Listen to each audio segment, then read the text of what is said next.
నెల్లూరు నగరంలోని స్థానిక 42వ డివిజన్ మన్సూర్ నగర్ 4వ వీధి నందు మల్లప్ప కాలువ నందు ప్రభుత్వం చేపడుతున్న ఆధునీకరణ పనులలో భాగంగా పనులు జరుగు సమయంలో కాలువ గట్ల మీద నివసించే సుమారు 5 ఇండ్లు కూలిపోయాయి.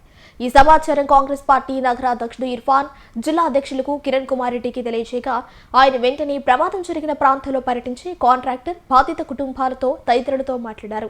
నెల్లూరు నగరంలోని స్థానిక 42వ డివిజన్ మన్సూర్ నగర్ 4వ వీధి నందు మల్లప్ప కాలువ నందు ప్రభుత్వం చేపడుతున్న ఆధునీకరణ పనులలో భాగంగా పనులు జరుగు సమయంలో కాలువ గట్ల మీద నివసించే సుమారు 5 ఇండ్లు కూలిపోయాయి. ఈ సమాచారం కాంగ్రెస్ పార్టీ నగర అధ్యక్షుడు ఇర్ఫాన్ జిల్లా అధ్యక్షులకు కిరణ్ కుమార్ రెడ్డికి తెలియజేయగా ఆయన వెంటనే ప్రమాదం జరిగిన ప్రాంతంలో పర్యటించి కాంట్రాక్టర్ బాధిత కుటుంబాలతో తదితరులతో మాట్లాడారు.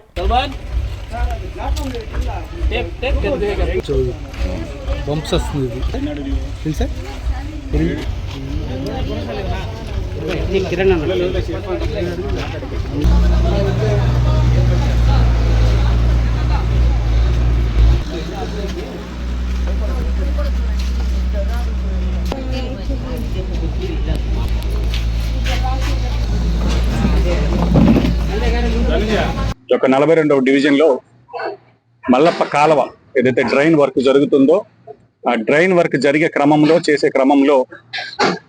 ఆ కాలువ కట్ల మీద నివసించేటటువంటి పేదలకు సంబంధించి వాళ్ళకి స్పష్టంగా వాళ్ళకి నోటీసులు ఇచ్చి కానీ లేదంటే వాళ్ళని తరలించి కానీ ఎటువంటి ముందస్తు ప్రణాళికలు లేకుండా ఆ కాలువ వైడనింగ్ చేయడం కానీ లేదంటే లైనింగ్ వర్క్కి సంబంధించి వర్క్ జరిగేటప్పుడు వాళ్ళకి ఏదైతే 6.8 మీటర్లు దాని తర్వాత లైనింగ్ వస్తుంది 7 మీటర్లు 7.2 మీటర్లు సరిపోతుంది. ఇది స్పష్టంగా కాంగ్రెస్ పార్టీ వాళ్ళు పరిశీలించాం. 7 మీటర్ల కన్నా కూడా ఎక్కువ తీయడం వల్ల జరిగిన నష్టంగానే మేము భావిస్తున్నాం. ఎందుకంటే నీటి కాలువ మురుగునీటి కాలువ జనం రోడ్డు అయితే కొన్ని వంపులు తిరిగినా ఇబ్బంది అనుకోవచ్చు. నీటి కాలువ పక్క ఖాళీ స్థలం ఉన్నప్పటికీ ఖాళీ స్థలాన్ని వదిలేసి ఇటు పక్క ఇళ్లకి అంచుకు తీసుకొచ్చి ఎప్పుడో 30-40 సంవత్సరాల నుంచి వాళ్ళు కట్టుకొని నివసిస్తున్నటువంటి పేదవాళ్ళు ఇళ్ల అంచులకి తీసుకొచ్చి లోడడం వల్ల అవి అన్నీ కూడా కూలిపోవడం జరిగింది.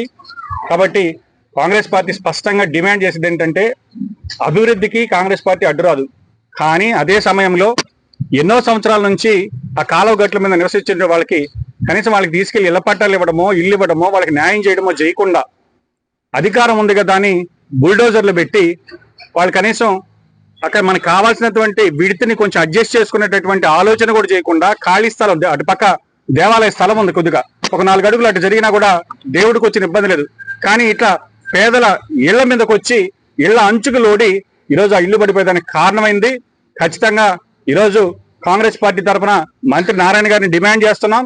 మీరు సింగిల్ ప్యాకేజ్ చేసి ఎన్సీసీ కంపెనీకి వర్కులు ఇచ్చి అవి తీసుకొచ్చి మీ కార్యకర్తలకి సబ్ కాంట్రాక్టర్లకు ఇచ్చి వేల కోట్లు సంపాదిస్తున్నారు.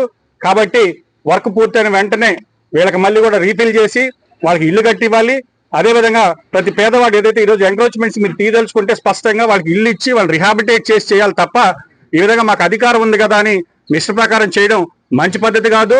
కాబట్టి ఈ పేదల పక్షాన వాళ్ళకి న్యాయం జరిగే వరకు కూడా కాంగ్రెస్ పార్టీ అండగా ఉంటుందని తెలియజేస్తూ మరొకసారి మంత్రి గారికి చెప్తున్నా, ఈరోజు రాజధానిలో పనులు చేసే కంపెనీ ఎన్సీసీ కంపెనీకి నెల్లూరులో ఉండేటటువంటి మొత్తం వర్కులు మీరు టెండర్ కట్టబెట్టారు.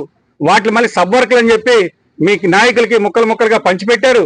సరే మీరు రాజకీయంగా మీరు ఏదైనా చేసుకోండి, కానీ పేదల ఇళ్ల విషయంలో మాత్రం స్పష్టంగా వాళ్ళకి రీఫిల్ చేసి మళ్ళీ ఇల్లు కట్టివ్వాలి. వాళ్ళ నష్టపరిహారం ఏదైతే బట్టలు వస్తువులు తిండి వస్తువులు ఏమి లేకుండా కూడా సర్వం కాలువలో కొట్టుకుపోయాయి. వాళ్ళందరూ ఈరోజు అనాథలుగా మిగిలిపోయినారు. వాళ్ళందరినీ కూడా ఆదుకోవాలని కాంగ్రెస్ పార్టీ తరఫున స్పష్టంగా డిమాండ్ చేస్తున్నాం.